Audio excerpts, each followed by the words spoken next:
So YouTube has made some adjustments to their terms and their policies. And it really sparks several conversations in my head. And I've had a bad day. Now, the conversations that it sparked are actually what YouTube has done has really, they've hit the money of a lot of people, particularly independent media, particularly independent media that covers major issues. And they have hit us. They've hit us pretty hard, and they have began censoring. And I'll just tell you more about it. Let's look at their specific policy. Well, let me describe one other thing, facet of it. It really puts us in a position where you can't talk about anything controversial, anything that they deem controversial. And the problem with saying something controversial is that that's so arbitrary. Controversial could be something that someone just, I don't like your video, so I'm going to flag your video, and therefore YouTube says, yeah, this is controversial. 5,000 people flagged it, even though 10 million people watched it, so we're going to demonetize it. And look, I want you to look at all these things. So let's go over them. Let's take a look at it on my screen. All right. So this is from YouTube. Content that is considered inappropriate for advertising. And hang on, let me explain for some people, because I don't want to assume that everyone knows how YouTubers get paid. So we put up content on YouTube. And if you watch our content and you watch enough of it, we'll get a couple of pennies here and there. If our video goes viral, you get a quasi viral, not really quite viral, get 150,000 views, you might see $75, $100 or some, but there are people who make a living doing this. They get 10 million views a month, or they get 100 million views a month. PewDiePie, whatever his name is, I think like last year he made $12 million on YouTube. Some people are really making a lot of money. Usually the people who make the most money are like comedians, people who are just doing sketches and they're doing pranks, and those type of outlets, they make good money, right? I get it. And they're considered to be non-controversial for the most part, but YouTube not only hit independent media, people who talk about controversial topics and politics, but they hit people who curse. And so when we say monetize, we're really just talking about, the ads that you have to watch before the show, or you watch in the middle of a clip, or the ads that show up around the video. YouTube puts it there and they revenue share. So if they make $1 off an ad on your show, every time somebody views it, we may get a dime or something if we're lucky. So that's how people make money. Right? If they cut off the monetization, then you don't get anything. And I've had the hardest time with YouTube over the last year, because videos, they've been doing it to me for a long time. I've been filing disputes with YouTube for a long time, and they pretty much just ignore you. But videos on, for instance, the Dallas shooter, as I'm reporting on it, and all I'm doing is nothing being said controversial, just giving the facts about the story. Some 20,000 people watch that video and YouTube won't allow it to be monetized. Okay, maybe that's too controversial. I'm talking about China and the South Sea. A lot of people watch that. I can't monetize it. If I talk about the Syrian war, the Syrian civil war, don't show any graphic images. Nope, you can't talk about that. And it's one thing to not be able to talk about it because it's quote unquote not advertiser friendly. But as you'll see, they've put a clause in their new terms of service, which means if we even keep uploading it, they can demonetize our entire platform. So it's not like I can have a serious international news section or political controversy section that I don't even try to monetize, and I just put that over there because it's the right thing to do. I should cover it and everything will be okay. I can't do that, right? So based on their terms, if they enforce this to the full extent, just me uploading those videos exposes me to have everything on my channel demonetized. Now, it's been a bad day for me, but not because this is going to hurt me financially, because I don't make my money off of YouTube. I make some money off YouTube, but nothing compared to how this is going to hurt other people. And when I say I'm upset about the principle of the thing more so than the money that I'm losing, because I've been losing it all along. Actually, I was never getting it. They've been doing this to me all along, right? And now I guess they just codified it, or they made it homogenous across the board. I mean, and before I go into why I'm upset, I want you to know this is like legit. Like they've demonetized people like Phil DeFranco, who's been on YouTube. He started off as just kind of a tongue-in-cheek kind of guy, but 4 million subscribers. They are demonetizing his videos back to back to back to back. The Young Turks, their videos are being demonetized back to back to back to back. Just, a lot of people who make people whose entire livelihoods come solely from YouTube, making $20,000 or whatever, $30,000, whatever they're making, it's getting obliterated. And those numbers are really low, right? I was actually talking about a monthly basis, right? Some people can make $10,000, $20,000, $30,000 a month on YouTube, and those entire livelihoods are obliterated, gone, once if YouTube enforces this fully. Now you say, well, why should I care about this? This isn't a problem. Well, the problem is that if you consume this media, and I'm talking about, some media heads, the Young Turks probably they're bringing in enough money to run an entire organization. And the thing is, if you want independent media, then we're almost at the stage where you can't count on someone else paying for it anymore. You can't count on nickels and dimes from ad revenue and say, oh, they're running ads, they're making the money, because YouTube is really seriously limiting what people can talk about. Now, I've set it up enough. Let's look at let me go over it. So these are the new terms of service for YouTube. Content that is considered inappropriate for advertising. Some of it makes sense, some of it doesn't.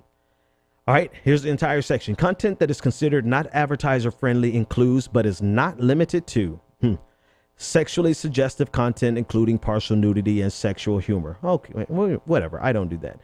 Violence, including displays of serious injury and events related to violent extremism. I can understand that.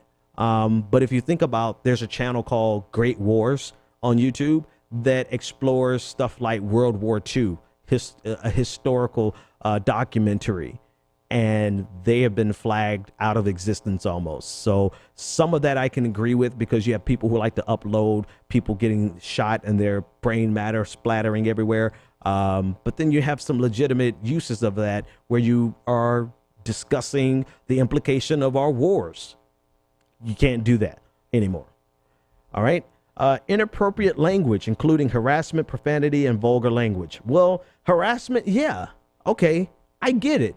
No one should be paid to harass an individual. But the problem is that we're really pigeonholing this. And well, let's keep going. So profanity, you guys know I cuss a lot on this show. So I guess that's that, right? I'm going to go FCC so I can get, not have every single thing,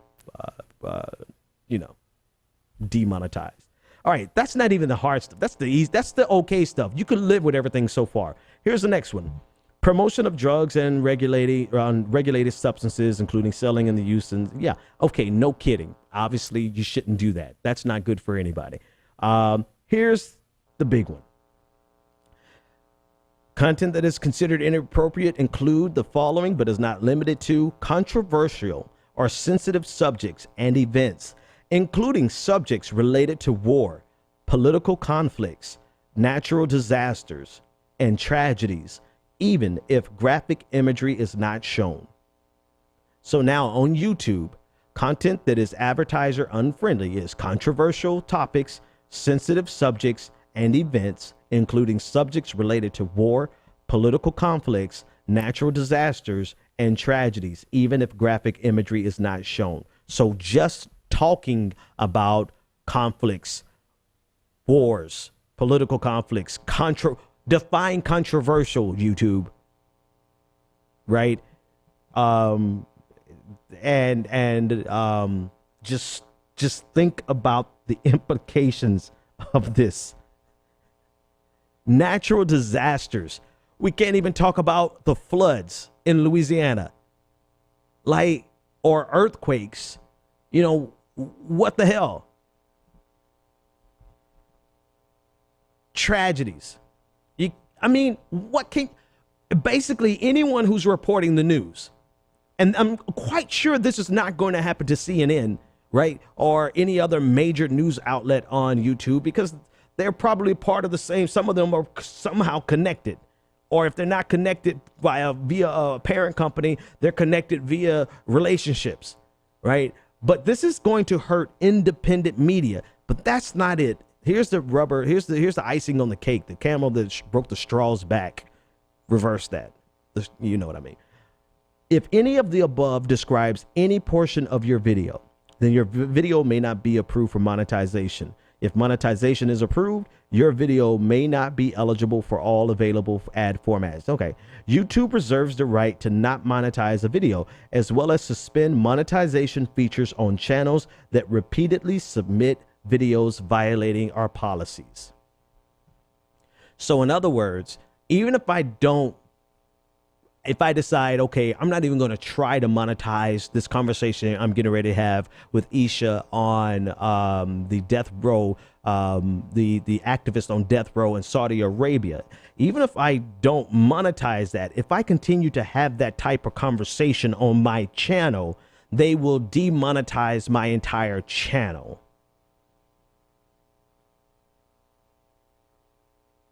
Really, YouTube?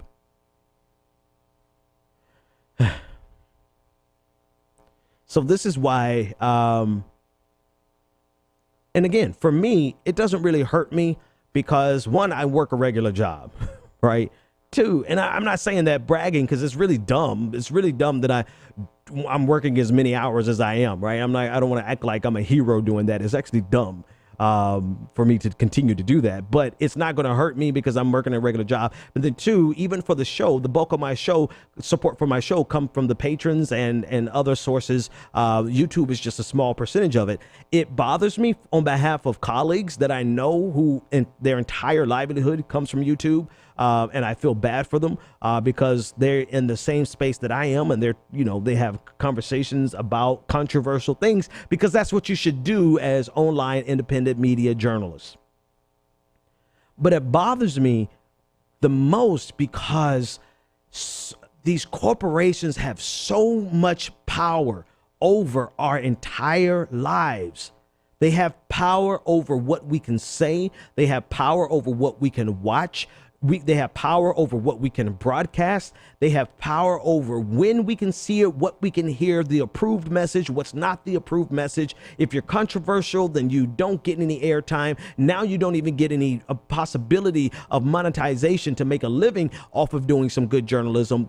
These corporations own too much of our of human life.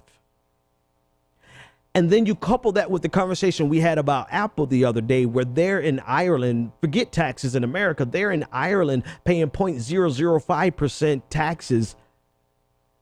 So not only do they have so much control and say over our life, they have like zero buy-in into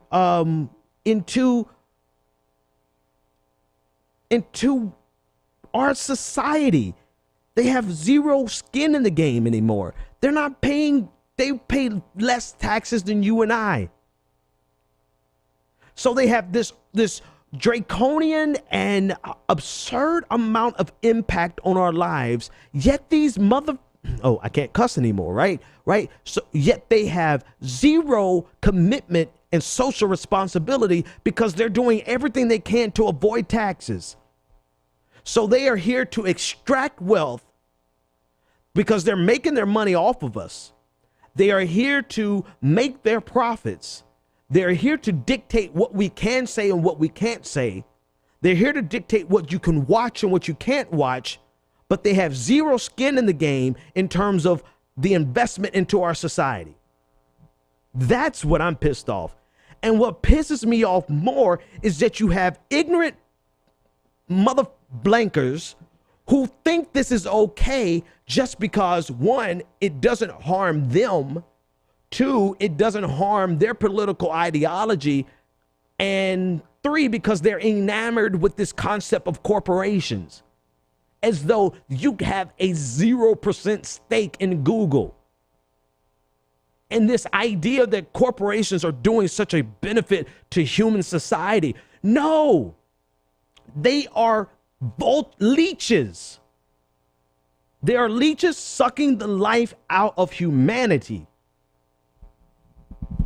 And they do so by creating a couple of jobs and saying, I'm doing you a favor by creating these jobs, knowing good and damn well that they would not have a business without creating those jobs. So they're creating jobs for their own benefit, not for the benefit of society. Don't tell me about how many jobs a corporation makes. They're only making jobs to the extent that they can make a profit off those jobs. They are getting the net benefit from their jobs that they create.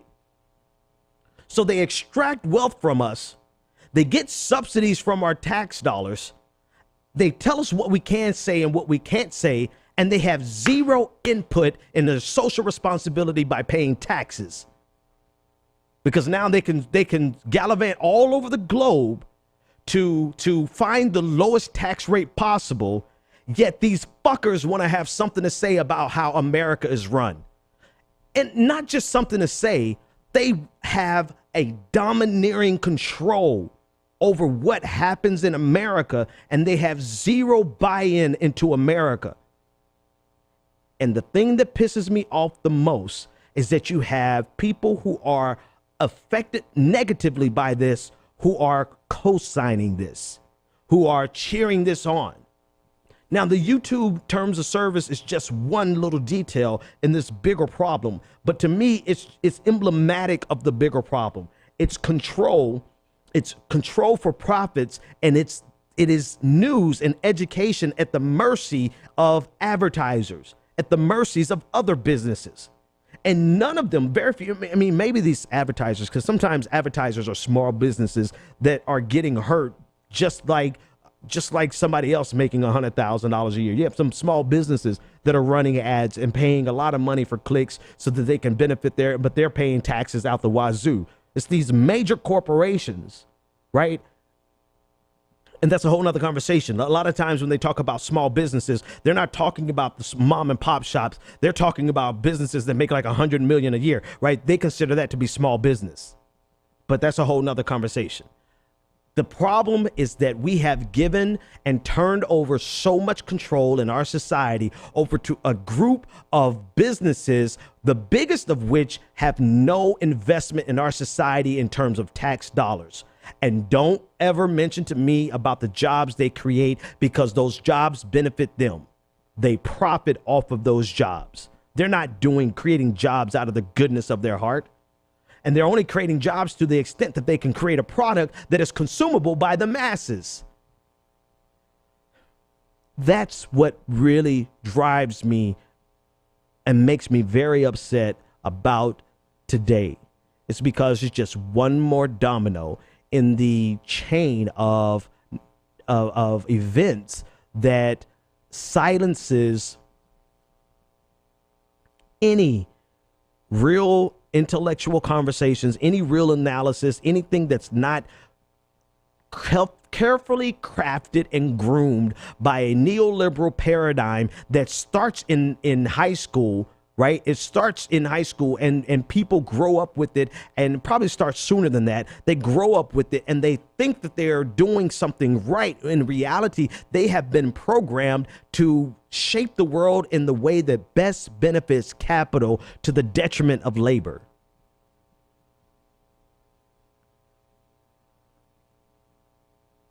And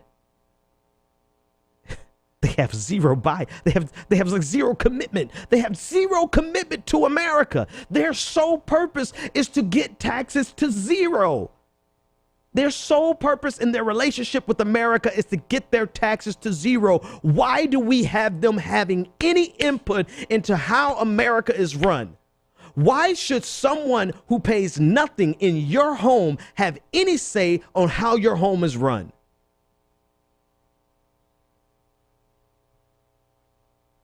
I pay damn near 35 cents on the dollar in taxes.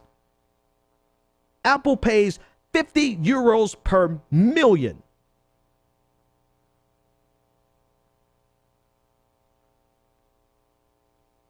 And this thing with YouTube is just one more little, you know, it's just one more domino